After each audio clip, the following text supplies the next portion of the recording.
Easy Code now brings you the most intuitive course on GitHub and Git concepts, जिसमें हम एक story के through पूरे Git के कंसेप्ट्स, सारे के सारे गिट कंसेप्ट्स आपको डिलीवर करेंगे.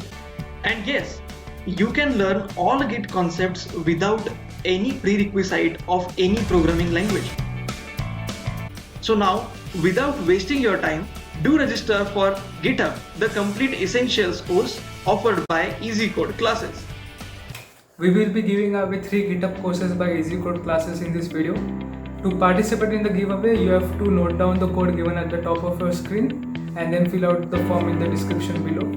We'll be announcing the result when we hit 500 subs, so do subscribe to the channel. And without any further ado, let's begin.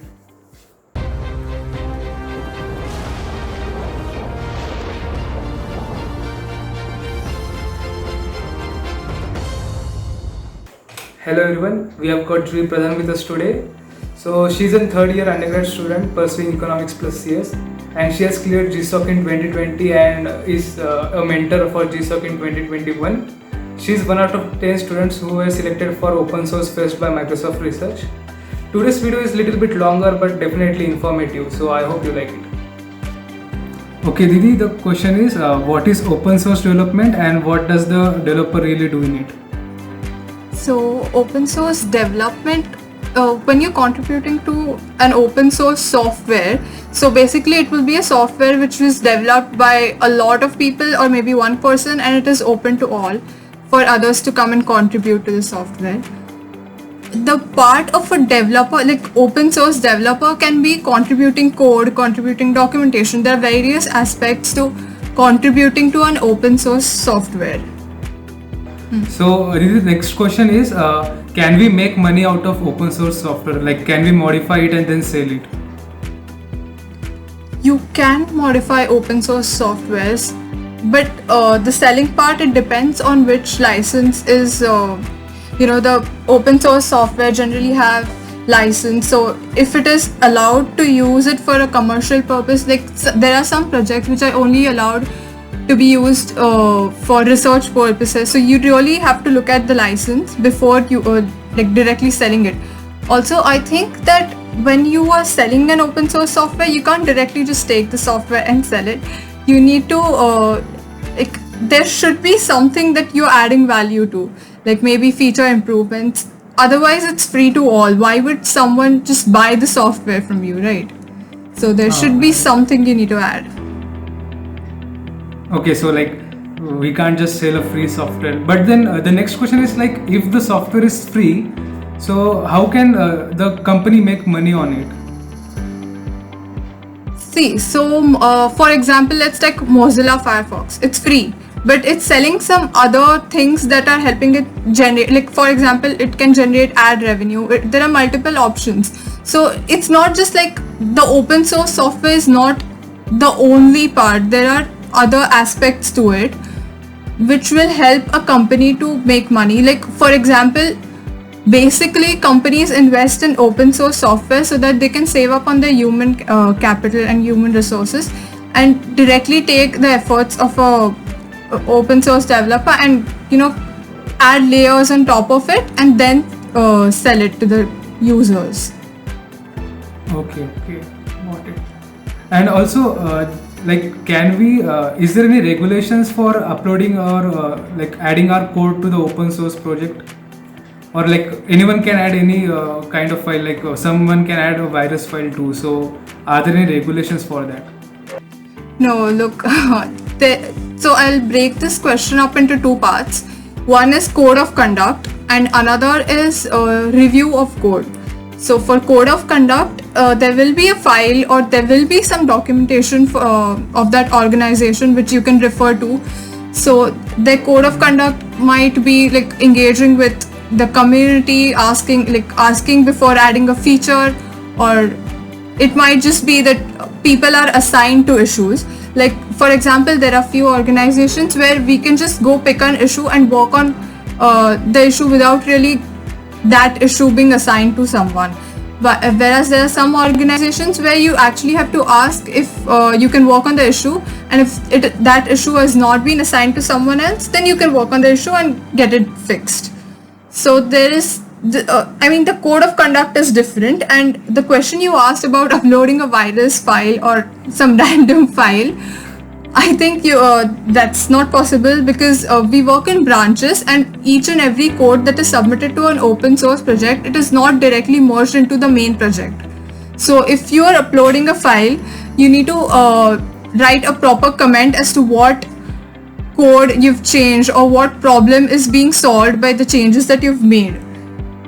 So when you are making any change to an open source software, there will be someone who will review your changes, and before it is merged, for example, the open source software that I was contributing to, there were two major people who used to test all the changes that I've made and check if all the commit messages are in accordance with their code of conduct policy. So there will definitely be a reviewer, and your whatever change you've made, it will not directly be merged into the main branch.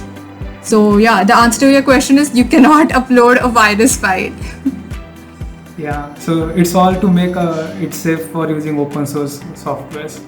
Okay, so next question is like how can one get into open source, and like are there any prerequisites for open source developer? Like how can one become it? There are no prerequisites as such, but like it is expected that the person knows basic version control, because see, version control helps you manage things. Like it will help people work in on the same code from different locations. Like it may happen that someone is working on the same issue, so there will be merge conflicts, and all of that can be taken care of by using a version control system.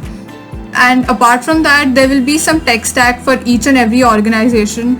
I would suggest that you go through the documentation of the organization before you start contributing to it. You can also sign up for their mailing list or whatever communication channel the organization has. You can contact people there, communicate, and get to know what exactly are the prerequisites to contributing to that particular open source project.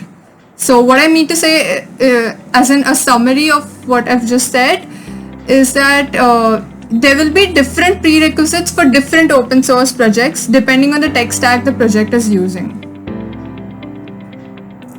Okay, got it. And like Didi, what do you feel is the best language for working in open source? Like, I would say there's no best language as such, because there are a lot of projects and a lot of languages, so you just have to choose the one that suits you best. Or for example, I know Python, so I'll go and search for Python projects and then start contributing to the open source project. But for like I want to learn a different tech stack, so for me it is like if I want to learn something new, I will learn something from basic videos and something. So I'll then go back and contribute to open source, and it goes back and forth. You can't just expect to finish the theory part first and then apply. I would suggest that if you were working on an open source, then you keep doing it simultaneously. That's the best way to do it. okay, and can you suggest some good projects to work on? Again, this part is very subjective. Like I said before, it will depend totally on the language and the tech stack So I would say go according to that. For the resources that you could look up to, like you can just look up the GSOC archives, or if you search open source project, there will be a list of open source projects that a beginner can contribute to. So I think it's very, very subjective part. Okay, it's fine. And Didi, I've heard that Git and GitHub are very useful for open source. Like, what exactly it is like and how it works? So Git and GitHub are definitely two different things. Git is a version control system, and GitHub is used for hosting the projects. So when I say Git is a version control system, so by version control I mean, for example, if you're writing into a file and you make changes, then your friend needs to make a change. So the person will save that same file as version 1. So now you make another change and you need to save the same file as version 2. So basically you're just iterating and adding code to that same file. So this is what Git makes it really easy.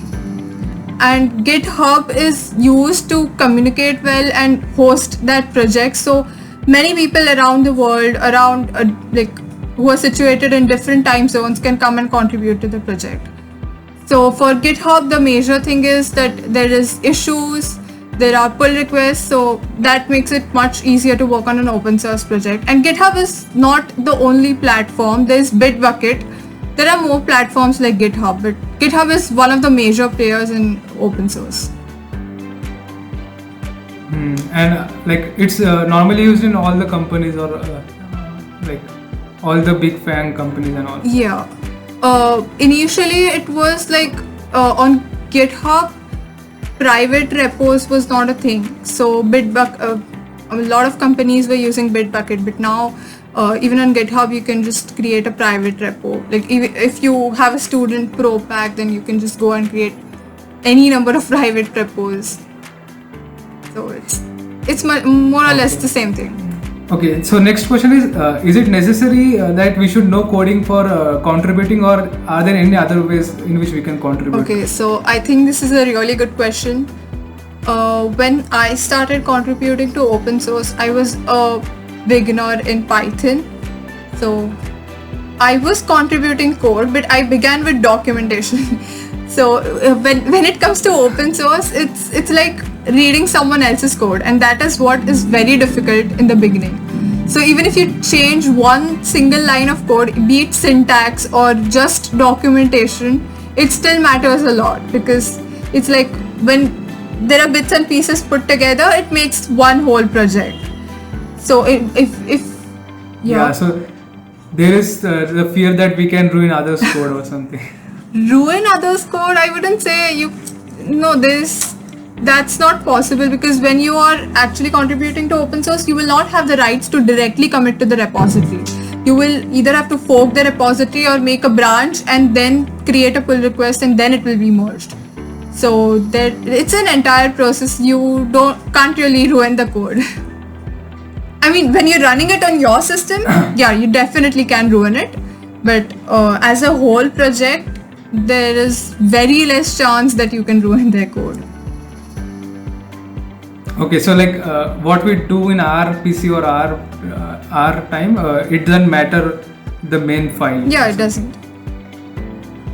Okay, so the next question is like a program has its own variables and logic, and now we want to add to it. So how can you know about the previous logic or the variables that were there? Okay, so this is in continuation with the code of conduct. So whenever you're contributing to an open source software, you do not use variable names which are not related. So basically the variable names that you will be using will be so obvious that any person who is reading your code can get what your logic and what that variable really is for. And if it is really difficult, I mean the variable name which is being followed in the file, if it is really difficult to understand, then there will be comments somewhere or the other.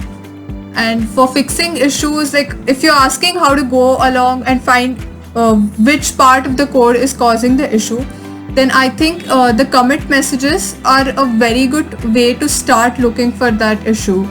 Like it may happen that, for example, I made a change to the open source project, and later at some point of time 4 or 5 more people made changes. Now when I made a change, I might have introduced a bug which went untested, and later at some other point of time someone found that this is a bug. So now you need to trace which commit has caused that bug to occur. So that's the kind of process that is generally followed. But yes, I agree that finding exactly the segment of code where there's an issue is a difficult task in the beginning. But when you start contributing to an open source project for a really long time, you get used to their code base, and it becomes an obvious thing by the end of I did it for 4 or 5 months, and by the end of 5 months I was pretty comfortable with the code base.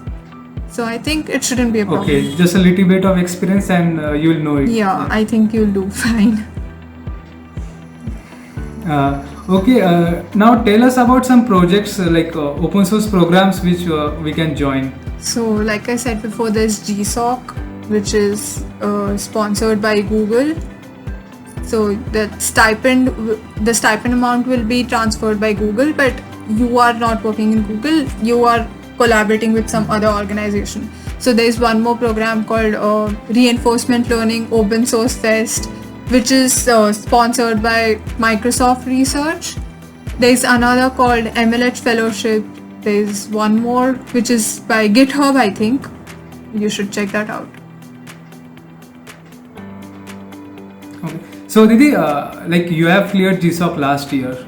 So can you tell like how open source helped you clear it? Okay, for this question, I think one major misconception of GSOC is that it's an internship in Google. Well, it's not an internship. It's a program that is run by Google and sponsored by Google. So what it does is it maps open source developers, student developers, to certain open source organizations. So I was already contributing to the organization, so I applied to GSOC. It goes hand in hand. It didn't really, like, me contributing to open source helped me clear it.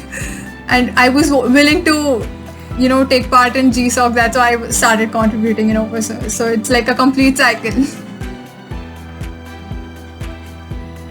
Okay, so like it's just your interest in open source that led you to GSOC. Yeah, you can say that. Okay, Didi, thank you so much for coming here, and I hope the viewers has learned a lot. Thank you so much for having me. I hope that you have enjoyed today's session. We are going to give away 3 GitHub courses worth ₹300. This video was sponsored by Easy Code Classes, and they have a GitHub course in which they teach GitHub in form of a story. Also, there is no programming prerequisite for this course. So I hope that you have noted down the code. Please do fill out the form in the description below. And we are going to announce the result when we hit 500 subscribers. So do subscribe to the channel and share this video among your friends.